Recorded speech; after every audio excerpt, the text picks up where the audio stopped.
In an attempt to melt some gold down, I accidentally created this magnificent ball of slag and gold.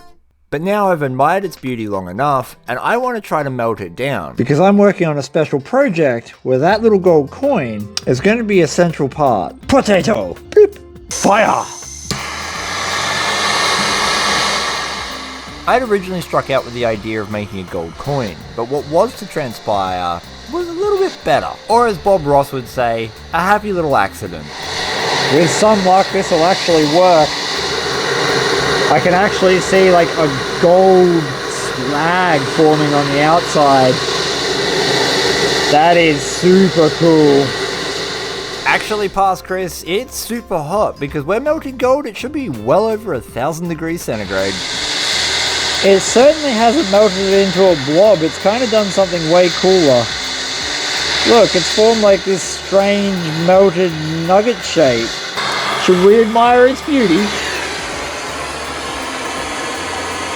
Wow.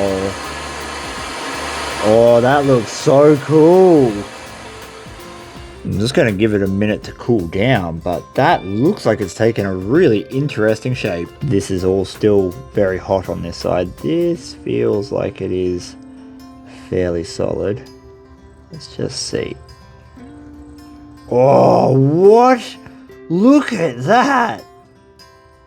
Wow. I'm very tempted not to melt that anymore. I might just hit it with the torch on this side to make sure that crinkly gold is melted together, but this might do for the project.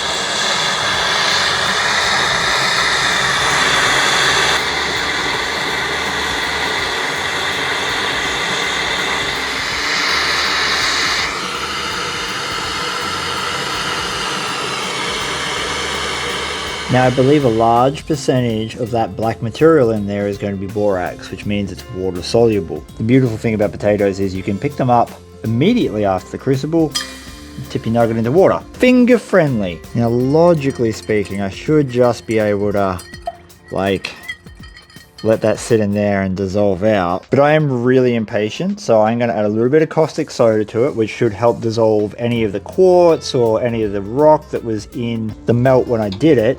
And then we're going to put this on the heat. While that dissolves on the heat, I'm going to explain a little bit about my special project. Well, not too much, but someone's going to walk away with this melted nugget. But I can't say too much more than that just yet because I've got a few other moving parts. For now, we're just creating the nugget. And so if you would like the opportunity to be part of this and win that nugget, among other things that are coming, make sure you hit the subscribe button, turn on all notifications so you don't miss that video. I've also got a link in the description to the torches and the gas that I'm using if you're interested in doing the same thing with a potato. Apparently the caustic soda removed a little bit, but not everything. It did, however, make this stuff very soft, so I'm thinking I'm just going to have to sit here and sort of gently scrape that away. Yep, that's working a treat. Look at that. The flux I used created a substance very similar to glass, taking out all the impurities away from the gold. And so the caustic soda did dissolve a lot of it, but I needed to manually remove some of the bigger chunks before putting it back in to finish it off. Nature makes gold nuggets way easier.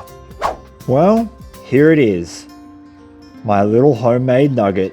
Look, it might not have the prestige of a found nugget from an alluvial stream, but it's still a solid chunk of gold, and I'm really happy with the results that I came out with. Let's get this on the scales. Look, it's a really good sized piece of gold, and it's also going to be very pure by the looks of that color.